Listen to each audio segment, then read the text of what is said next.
मैदानों को सुकून मिलने जितना सजावुद्दीन साहब को आप आए और अपने बातों को रखे। जनाब सजावुद्दीन साहब आपको जोरदार तालियां भाई, हौसला बढ़ाइए।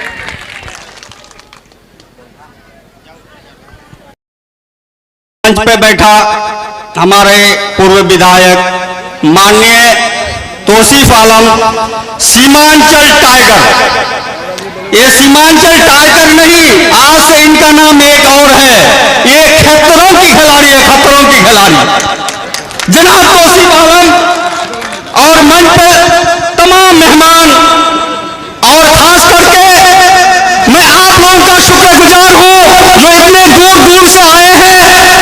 हम लोग तो चौकी पर है ना, खासकर हम चौकीदार है, असल में जमीन पर आप है, जिम्मेदार तो आप लोग हैं।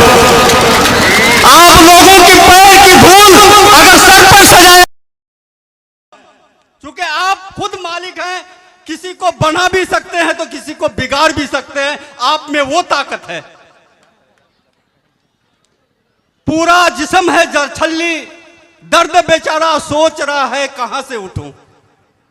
मैं आपको थोड़ा माजी की तरफ लेके चलना चाहता हूं।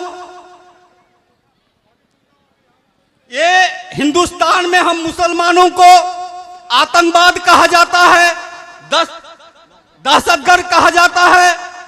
हालांकि बीजेपी और लालटेन के लोग तो हम मुसलमानों को जो है कि अब पहले बीजेपी बोल रहे थे, अब लालटेन वाले भी अब आतंकवाद कहने लगे हैं। तो इसीलिए ये हिंदुस्तान जो आजाद हुआ, 15 साल अबुल कलाम आजाद जेल में चक्की पीसा मुसलमान था, तब जाके हिंदुस्तान आजाद हुआ। अशफाकुल्ला खान जो मुसलमान था, अशफाकुल्ला खान को गोली से भूना गया, तब जाके हिंदुस्तान आजाद हुआ। सैफुल कारी को पेड़ में लटकाया गया, तब जाके हिंदुस्तान आजाद हुआ। मोहसिन हसन को आग में झोंका गया, तब जाके हिंदुस्तान आजाद हुआ। अल्लामा फजल खैराबादी को काला पानी की सजा काटा, तब जाके हिंदुस्तान आजाद हुआ। और आजाद करने में तमाम मुसलमान, और आज हम आतंकवाद हैं। ये नेता जो आतंकवाद के तमगा हम लोगों पर लगा रहा है, इन लोगों से पूछिए इनके खानदान ने हिंदुस्तान आजादी में कुर्बानी नहीं दी है तो मुसलमानों ने दी है।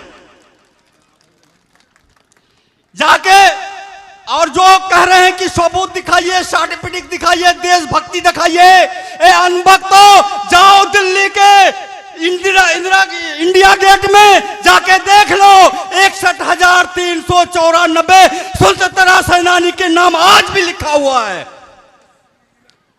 इतना करने के बावजूद भी आज हम लोगों के खिलाफ सीए, एनआरसी, 3 तलाक, कितने कितने बिल लाते हैं। अरे बिल जितना लाना है लाओ। इस मंच से ऐलान करता हूं नरेंद्र मोदी, एक दिन बिल में खुद घुस जाओगे। हर चीज का उरूज है, उरूज के बाद तो जवाल आना तय है। आज ना कल तो आपकी सरकार जाएगी, फिर पता चल जाएगा आपको। सवाल इसी हिंदुस्तान में आज बहन बेटी की हिजाब खींची जाती है, मस्जिद को तोड़ा जाता है, मंदिर को भी नहीं छोड़ता, उसको भी तोड़ा जाता है। ये लोग कुर्सी की राजनीति करते हैं, धर्म से उन लोगों को कोई लेना देना नहीं है। मैं हिंदू भाई से कहता हूं कि ये किशनगंज जिला गंगा जमनी तहजीब को बरकरार रखना है और एकजुट एक मुश्त होकर पतंग के छाप पर बटन दबाना है। दोस्तों, हमारे जनाब चचा मुशब्बिर साहब, ये तो मियाँ साहब हैं, इनके बारे क्या कहना। ये लोग भी खुद मुशब्बिर साहब की स्टेटमेंट है कि 14 तारीख के बाद लात और जूते से बात करेंगे। देखिए मोबाइल में उसका स्टेटमेंट है। ये जनता वोट देकर लात और जूते खाएंगे। सवाल समय कम है, पीछे से थोड़ा सा ये है। अब एक वाकया सुना के आप लोगों को अपने जगह ले लूंगा। शॉर्ट में सुना रहा हूं कि हदीस में है कि एक अल्लाह तबारक ताला ने कहा पैगंबर के बारे, ये मेरे बहुत पसंदीदा बंदा है, बुरदीदा बंदा है, बहुत अच्छा है। फरिश्तों ने सवाल किया, या अल्लाह क्यों ना हो, इतना मालो दौलत जो आप इसको दे दिए, इसलिए तो आपका पसंदीदा होगा ही, आपका शुक्रगुजार होगा ही। तो फरिश्तों को कहा कि जाओ आजमा लो। फरिश्तों ने एक कुरान की आयत आके एक बयान मैदान में पढ़ रहा था, जो उनके कानों में गया पैगंबर के, तो पैगंबर सल्लल्लाहु अलैहि वसल्लम ने जाके घूमने लगा, देखने लगा। देखते हैं वो इंसान के शक्ल में पढ़ रहा था। कहा पढ़ो, बोले अब नहीं पढ़ेंगे। क्यों? पैसे लगेंगे पैसे। तो भाई ठीक है, अपना बकरी आपको दे दिया, बकरी ले लिया, एक आयत पढ़ा, फिर चुप हो गया। बोले कि फिर पढ़ो, अब नहीं, फिर पैसे लगेंगे। तो पैसे में तो कोई भेड़ बकरियां, जितना शॉर्ट में कह रहा हूं, जितना था सब दे दिया। उसके बाद कहा फिर पढ़ो। बोले अब क्या पढ़े, तुम्हारे पास तो कुछ नहीं है। बोले ऐसा है ना भाई, मेरे पास तो कुछ नहीं है, लेकिन इन भेड़ बकरी बैल जितने भी हैं सबको देख रेख करने के लिए गुलाम तो चाहिए, मैं आपका गुलाम बन जाता हूं, सुनाओ एक बार। तो दोस्तों, एक कुरान के आयत के लिए तमाम धन दौलत सब दे दिए। आज इसी हिंदुस्तान में कुरान को जलील किया जाता है, कुरान को फाड़ा जाता है, मस्जिद को तोड़ा जाता है, मस्जिद के मीनारों से मैक को उतारा जाता है। 400 साल हमारे बुजुर्गों के दरगाहों को पैरों से रौंदा जाता है।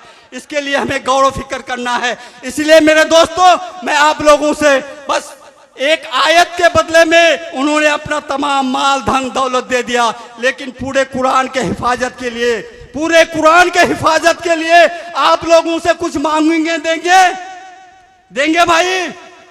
अगर देना ही है तो अपने बहन बेटी के इज्जत और आबरू को बचाने के लिए, अपने मस्जिद को बचाने के लिए, अपने दरगाहों को बचाने के लिए, अपने कुरान पाक को जो बार बार पैरों से रौंदा जाता है इन काफिरों द्वारा, बार बार जो है इनका बेहुरमती कर रहा है। इसीलिए मैं आप लोगों से अपना झोली फैलाकर पतन छाप पर वोट मांग रहा हूं। 11 तारीख को पतन छाप के नाम पर एक एक वोट देने का काम करेंगे। राष्ट्र में एक बात कह रहा हूं, ना सुधरोगे तो मिट जाओगे हिंद के मुसलमानों।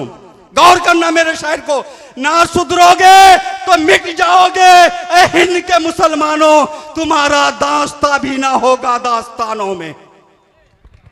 बहुत खूब, बहुत बेहतरीन बात कहे। अपने दामन फैला करके जनाब तौसीफ आलम साहब और बैरिस्टर असदुद्दीन अवैसी साहब को मजबूत करने के लिए आपके बीच वोट मांगा। अब मैं बिना ताखीर करते हुए